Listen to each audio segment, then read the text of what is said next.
So this game was played in the first round of an open tournament, and my opponent, being like 200 points stronger than me,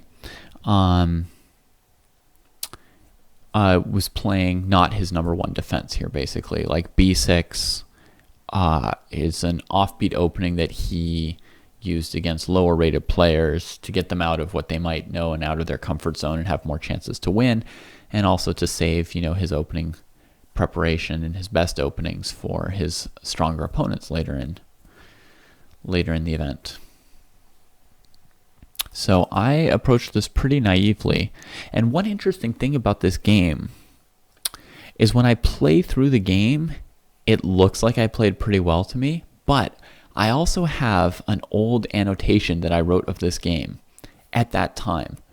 And in that annotation, the mistakes are like amazing. So it kind of gives that impression, the idea of like putting like 10,000 monkeys in a room for 10,000 years and one of them would eventually accidentally write Shakespeare.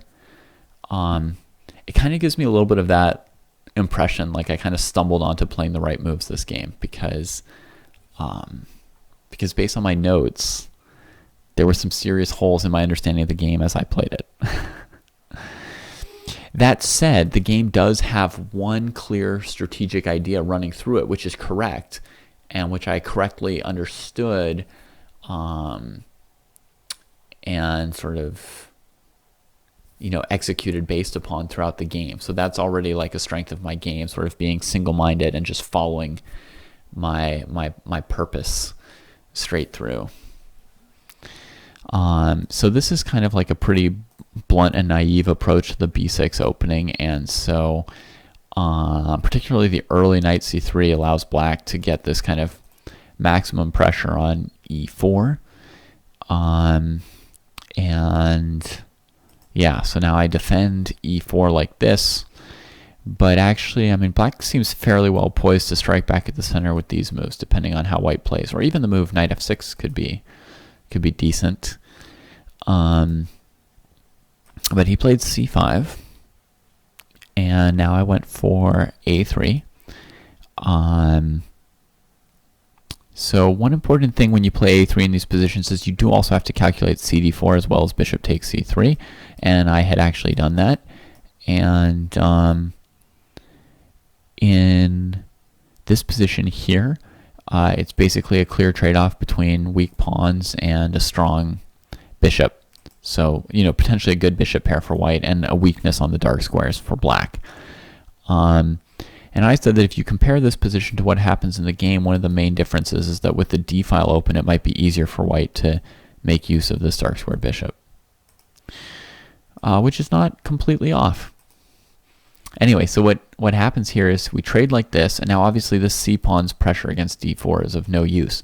So actually, the plan for black here is to use this tactic to trade his c-pawn for white's e-pawn. And this actually does something pretty nice for black, which is open the c-file against these two backward doubled pawns. One approach to such a position for white would be to retreat your bishop and play c4 as soon as possible so that your pawns don't get stuck and blockaded really backward. Hey Fart Brains, welcome to the show. That'd be one approach, but I basically just played from here to exploit my own advantages rather than to cover my weaknesses, really. So my advantages would be the presence of this dark squared bishop and the absence of the dark squared bishop from black. So I just castle simply. He goes knight f6, and this might not be the best move in this position, actually, because I put my bishop on this pinning diagonal here and actually just use this potential pressure to build up a significant advantage this game. Based on black not having the move bishop e7 at his disposal is one of the main reasons that this move is strong or annoying here. There were other development options, like he could play h6 to put his knight on f6. He could also simply play knight e7 with the idea of putting the knight on g6, so the knight will be covering dark squares. The knight would also have the option of going to f5 and covering that weak dark square. So there's definitely like a number of development schemes available for black here. In no way is knight f6 necessary, and it might not be the best move. Now, an important idea here for black, he plays h6, which is perfectly good. An important idea here for black might be to play queen c7 to try and break this pin as soon as possible. And then, here he's emphasizing my weaknesses to try and get out of his problems. And what I'd planned at the time was to play the move knight e5. You see sort of a risky tactical solution to the situation, versus, a move like bishop d3 is actually moderately solid in this position. But my plan had been to play knight e5, then assuming that black goes into the tactics with me, which is not necessarily a really solid assumption.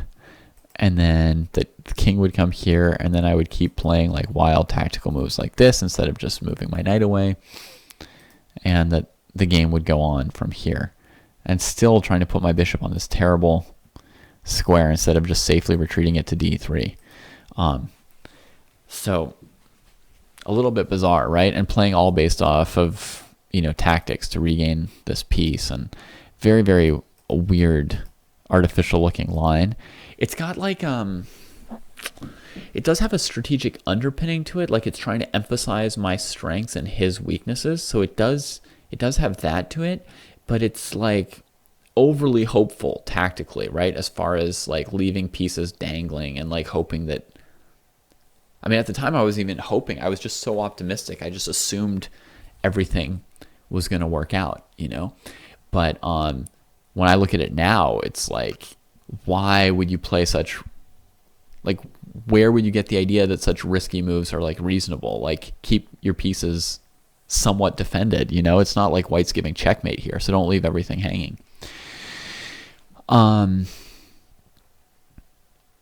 So that since that line looks pretty suspicious for white to me, first of all, black doesn't even have to play d6, and then the whole line actually looks kind of suspicious for white. But there's many points at which these moves are not guaranteed. Like here, check, maybe you would develop a piece to d7 or c6 instead of moving the king.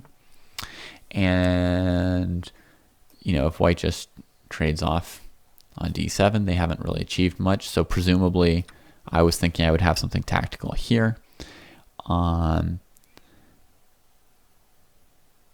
And let's see if I was right. Looks like I may have been partly right on that line. Knight c6. I'm sure I had something funky prepared here. Since I did on every move. Maybe taking, and this is good enough. But I was probably planning something like this instead. Just trying to keep doing tactics. This one looks unsound, but we'll never know what exactly I had in mind with that. Yeah, I think right now my feeling is that the way to respond to a move like queen c7 is like bishop d3, and that then you'll get something like he takes, and plays d5. And Mr. Burns, I am slowly going to come back around to your question here. I'm just doing it in my order. So yeah, I don't think here black has a great way to avoid bishop takes f6, and I don't think they necessarily need to. So maybe play like this with the idea of controlling c4 as soon as possible to gain this advantage. In terms of bishop f6, gf6, your doubled pawns for black. The weak pawns for black are not immediately targetable by white, so they're not like an instant danger. And the king might be okay in the center, or on the king side, or on the queen side, but you don't really have to commit to which just yet. This position looks, totally fine for black. Maybe as white, I would play knight d2 and c4 to trade off one of my weak pawns nowadays if I had this position. Back in the day, I would probably try and play like rook e1 with the idea of queen b5 check takes d5 or something like that, and say that it was all logical and that was how I was using my lead in development. But this looks like a very fine solution for black. Okay. So with that said, we'll get to Mr. Burns' question, and that seems to recommend that queen c7 might have been an improvement for black here. Mr. Burns' suggestion of would d5, his question, would d5 be good for black?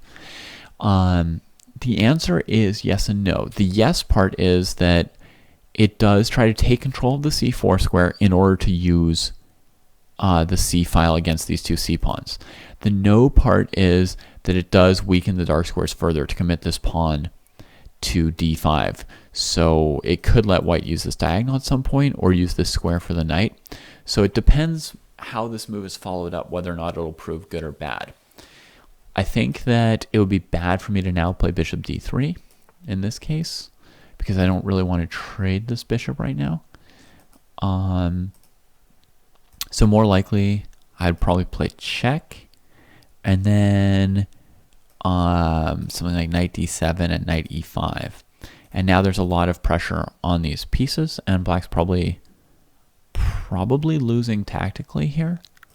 So that means that this bishop check would have to be answered with like a king move. And then, of course, also d5 has become a bad move, right? Because of this bishop b5 check. But let's say I didn't have bishop b5 check. If I had to play bishop e2, would I consider this a good move or a bad move for black? I would say that it's complicated. Black doesn't quite have the follow-up to immediately control this. White has time to play c4 and trade one of the pawns.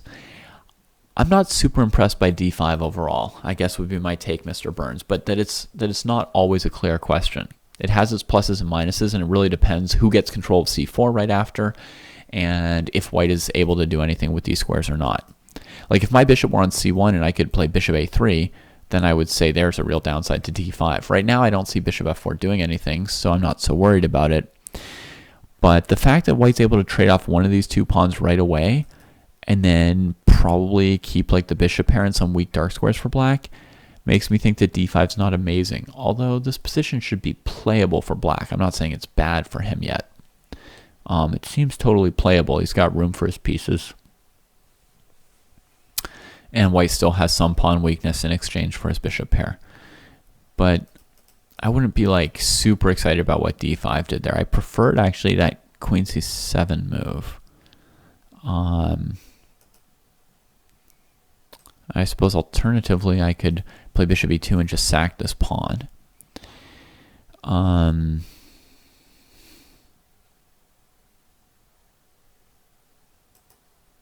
this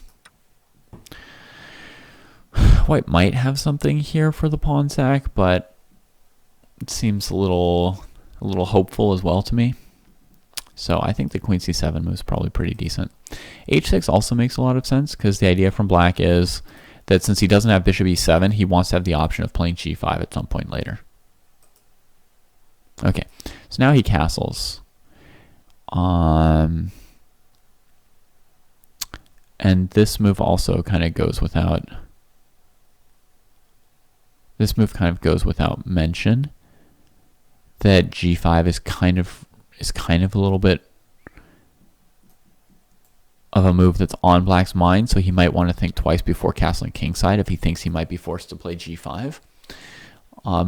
My notes from way back then say that on this move also queen c7 might be a thought for black, and I agree with that. It still seems pretty similar to how it would have been last move, and pretty decent. So although it's not marked anywhere in my original annotations, my current take on this would be that the kingside castle is a little bit risky given that black has to solve the problem of this diagonal. And it might make sense, whether or not you want to do it with queen c7, it might make sense for black to try and solve that problem before castling. So that means, excuse me, that means either the move's queen c7 or d6, or just straight up accepting that you want to play g5 and playing it, that those kind of moves come into serious consideration here. Hey SP97, welcome. We're looking at a game from my history here, ancient history at this point, game from almost 20 years ago.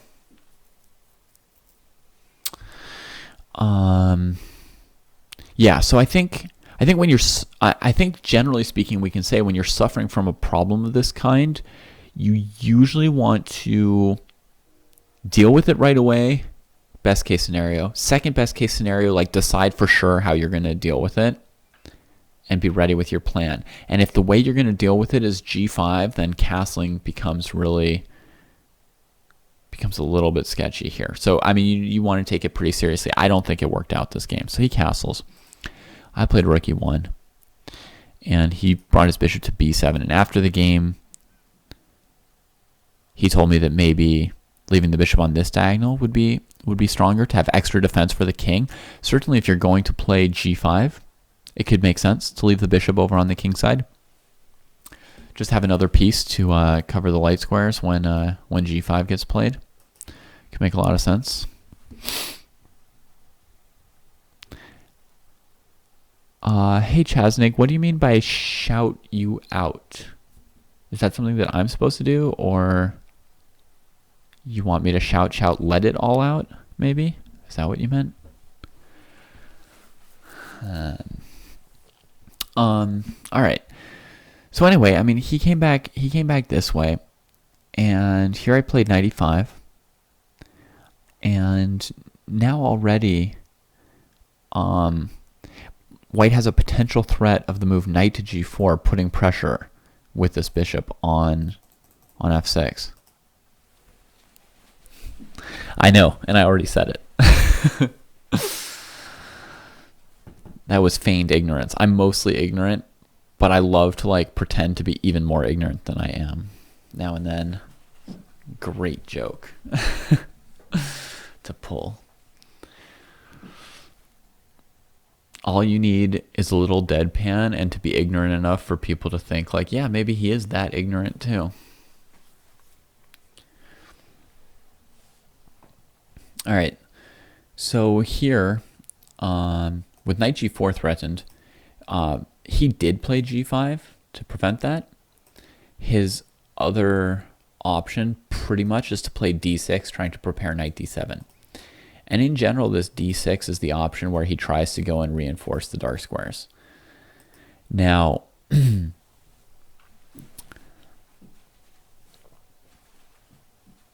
now here I had planned knight f7. And even way back then, I thought I loved to try and like figure out the deep underlying ideas behind chess. And I loved this idea that when black plays the plan aim to like recapture the dark squares, suddenly white strikes on the light squares instead. For anyone unclear on this, because white's the only one with a dark squared bishop, black in general has to worry for their dark squares becoming weak. And then additionally, they've got 3 pawns on light squares in the center, so that doesn't mesh well with having the dark squared bishop traded. So it would make sense that they would, it would make sense that black would be trying to cover their dark squares. It would also make sense that it would be really hard for white to ever attack black on the light squares because this piece can't participate in such an attack, and black has 3 minor pieces which are covering light squares plus the light square pawn structure. So I thought like, ooh, it's so interesting that when you try to cover the dark squares, suddenly it allows your opponent to switch over and attack on the light squares. And just notice that like if white follows through with the previous plan of knight g4, black can now conveniently play knight bd7. And these 2 pieces are doing a great job of covering white's pressure, and now black's preparing to start looking at their own advantages here. So knight f7, and if king takes, check here, check here, check, and this gets pretty hairy for black. And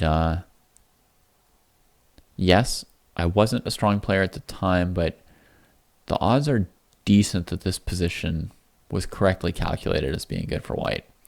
It looks extremely risky for black.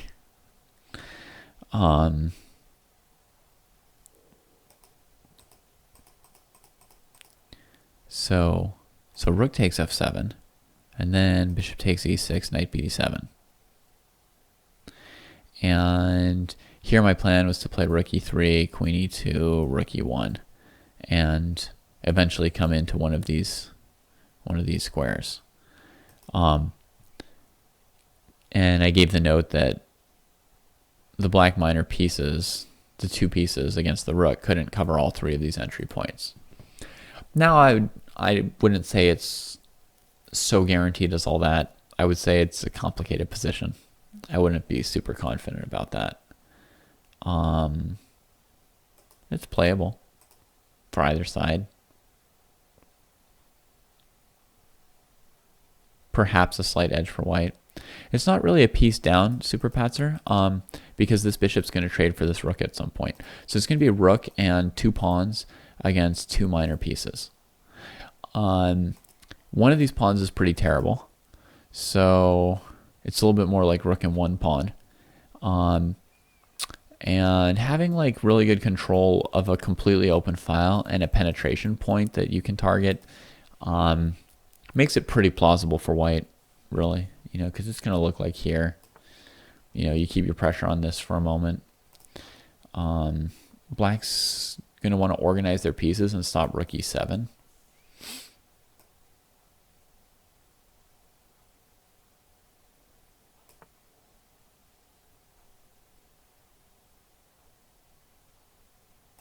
Bronstein did say that. Fartbrain's exactly right.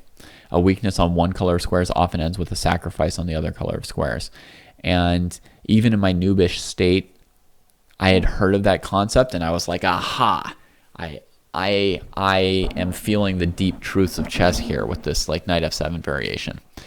But nowadays, I would say this was not totally clear, this variation here.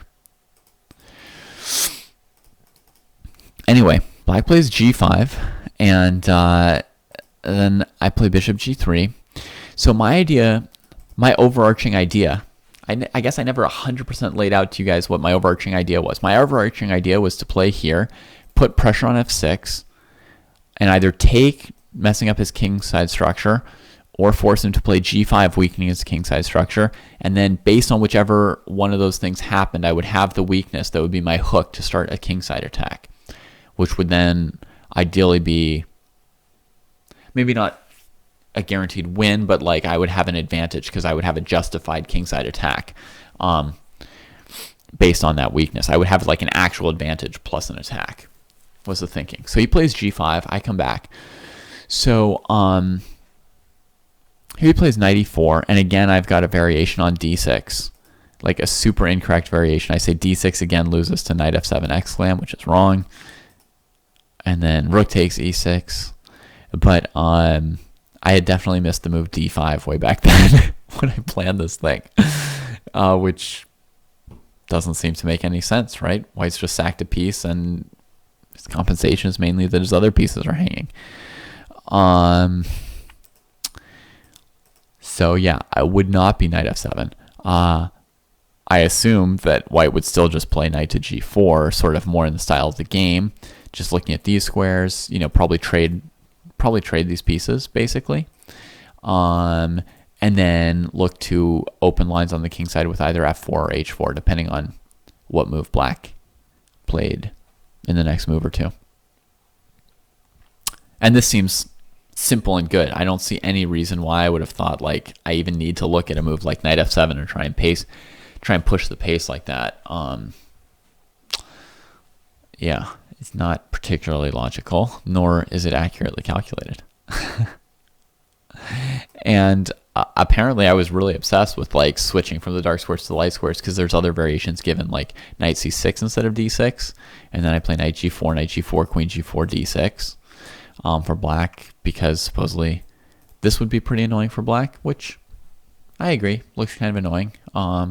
Queen e7 is another move to try and deal with that. But in any case, I'm only showing you this because in this position, nowadays, I would think, h4 looks good, right? Like, let's use the hook that we'd created and, play h4 and start to weaken the kingside, maybe look to lift a rook here. Looks like a pretty good move as well. But, play h4 first and see if maybe we're also going to play f4, see how black responds to it. But no, back then I thought, oh yeah, then I'll take, and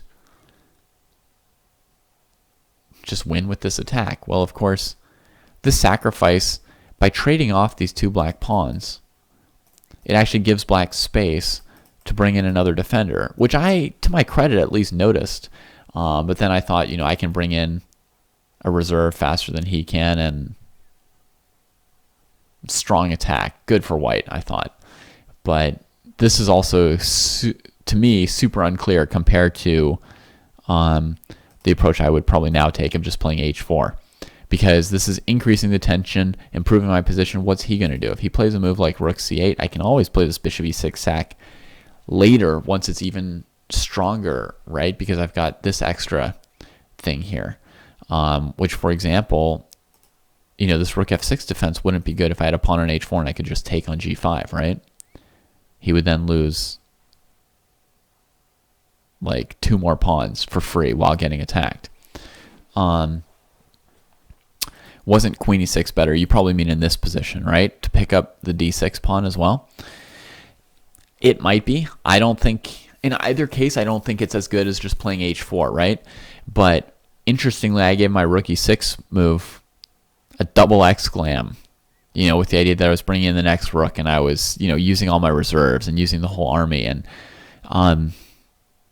it's already like so clear that I had my chess ideas and that I really believed into them. And even though a lot of my variations are wrong, I was drawing strength from my ideas and using my belief in my ideas to summon all my creative energies to try and justify them and to try to make things work.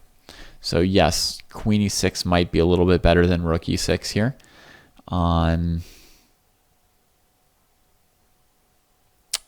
But even much stronger, I promise, is not making this sacrifice on e6 and just playing the move h4 and reserving your sacrifices for a later date. Because what is black threatening here? How's black planning to cover or defend our sacrifices or attack next move, right? Yeah, I know that the queen e6 line wins us the d6 pawn. I mentioned that, right? But let's say black plays like queen e7 or something to connect the rooks.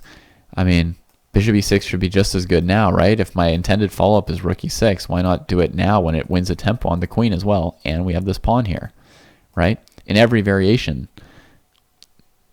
it just gets stronger because we have more powerful building moves in a position like this. White has more powerful building moves because black lacks pieces and space on this side of the board. And putting pressure on g5, for example, it prevents a knight transfer to the king side because you win this pawn. I mean, not prevent like he resigns, but he loses 1 to 2 pawns if he does this. So this is definitely the right way to play this kind of position, and it's the logical. It's the actual logical culmination of the play along this diagonal, is to use the g5 pawn as a hook. Anyway, back to the game. Knight to e4 is played, and now this move is obviously sweet for white. Getting into a really strong square once the knight's no longer covering it, and ramping up the attack on these 2 points. So queen f6 to bring a defender, right, and cover this pawn. And now here, I actually, to my credit, played a super slick move. It seems like what white wants to do here is play h4 or f4, right, with or without the move knight to g4 first. Now, knight g4, right off the bat, seems pretty decent, and what would happen would be this, and white wins a pawn and is then forced to trade queens because these pieces are like this, right?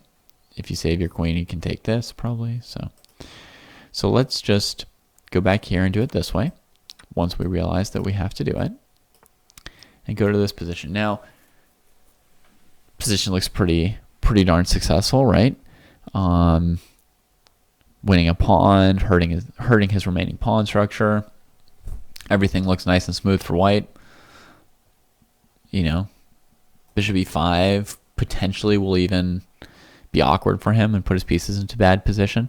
So this all seems quite good. But actually, by this point, my position is so good, and knight g4 is like hanging over him, and he can't really defend this pawn anyway, that I decided to avoid the endgame. And I was right to avoid this endgame, by the way, folks. I was extremely scared of endgames back there because I was extremely bad at them.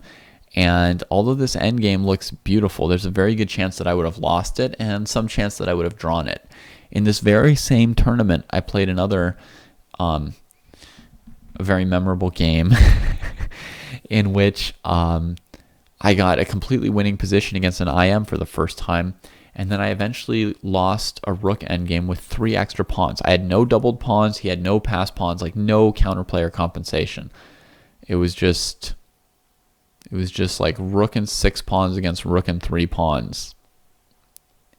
And I just lost it, like hopelessly lost it.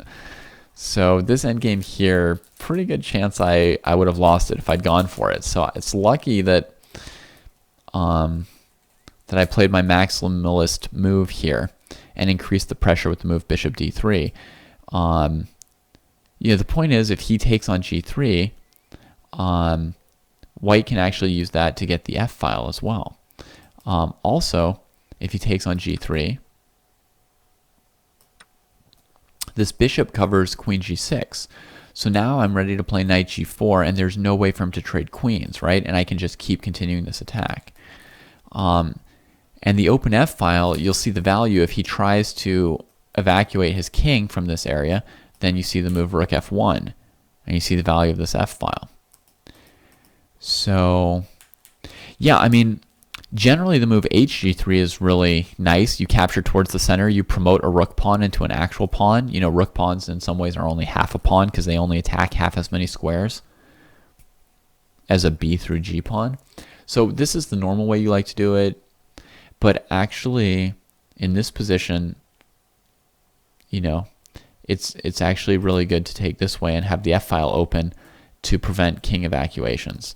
And from here, you can eventually break black open on h6. He just doesn't have any pieces on the king side to deal with that idea. So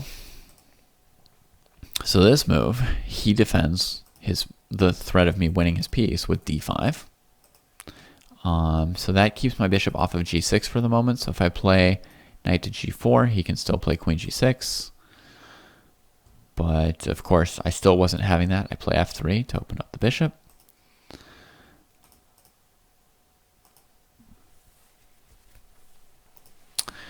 And yeah, obviously white is, has been successful in attacking on the king side here. And he starts evacuating his king. This is much better than if he hadn't played d5 and I had the f file open. So he's offered a good defense there as much. Here I could take h6, but he just plays king f8. Instead, I keep working on all my pieces and prepare this move. So he runs and I take, and he plays king t8 to keep running. The threat here is like rook g5. Yeah, this is hopeless for black technically, yes. If king to e7, there's knight f5, winning the queen. So he plays king e8. I gave it a question mark in my youthful annotations, but nowadays I don't know that I would, because one of my principles of analysis is to give something a question mark, you have to be able to suggest like a better move, and I'd be hard-pressed to suggest good moves for black here, right? I mean, he's down at least 2 pawns when this one drops. He's faced with like rook g8 and f7. He can't seem to really defend anything, and he's got these pieces that are not going to defend anything. So I think it's kind of pointless to call moves mistakes in a position this bad, personally. So now knight f7, rook e6 was also possible. But knight f7 is based on queen g6, bishop. Queen f7, bishop g6. Do I enjoy making my opponents feel hopeless? Kind of. Yeah. Not in like a super evil way, but I definitely delight in creating positions where my opponent can't do anything. I think almost every chess player does. Like, prophylaxis, holding someone down, like not letting them do anything, is it makes you feel safe, when the other person is powerless. So, yeah, I mean, rook e6 is fine, but I actually like knight f7, bringing a piece that's no longer the best placed, improving it, right? Because once the king gets over here, a knight on h6 won't be very good. So improving the worst placed piece, king has to run. Now improving the worst placed piece, the rook comes here. And, we're just going to take on e6. And this is all very crushing from here. Nothing much he can do. Since white can take on e6 at will and break through.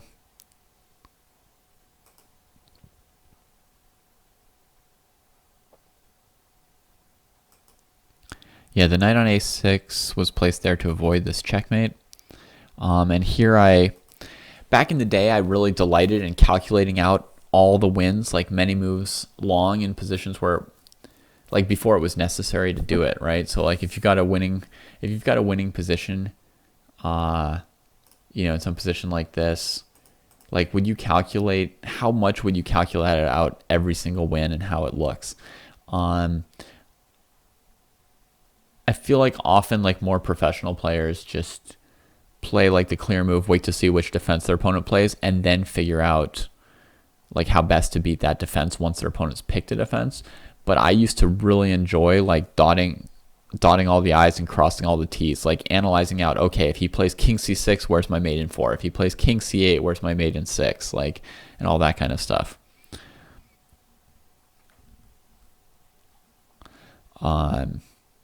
So anyway, I calculated all that here. So he played king c6, but for example, on king c8, I enjoyed mentioning knight c5 with an exclamation mark, threatening this checkmate, but also a pretty obvious clearance sacrifice for rook e8, and then bishop c6 to stop rook e8, and then this whole variation here. Genius, right? I loved all these things. All these like checkmates. And once a position got to a certain point, I was okay at calculating all these out correctly. So these are all probably accurate, like king d6, knight d8, checkmating in various ways, and mate next. So in the game, he plays king c8 and king c6, and I played knight d8, exclam again. And checkmated like so. So certainly my calculation skills were up to the execution phase of this game, but you'll see that my practice of calculating lots of variations was less accurate earlier in the game when making evaluations around these like knight takes f7 type lines, and similarly the bishop takes e6 sacrifice that we talked about briefly. All those variations, which lend themselves a little bit less to calculation, but which I still try to solve by calculation, basically they required some evaluation, and I didn't yet have the evaluation abilities to really back up what I was trying to calculate. Assuming that some of these positions, like assuming like here with a strong attack, it's bad for black. Well, how do I know? My evaluations weren't really trustworthy on these things. Similarly, this position here, which I evaluated as like, how's black going to handle the penetration on the e-file? Well, I was probably trying to calculate a forced win here, eventually couldn't find it, and then just slapped on an evaluation that went along with the narrative I wanted, which was, yeah, he tried to defend the dark squares, so I sacked on the light squares and won. I'm like Bronstein now.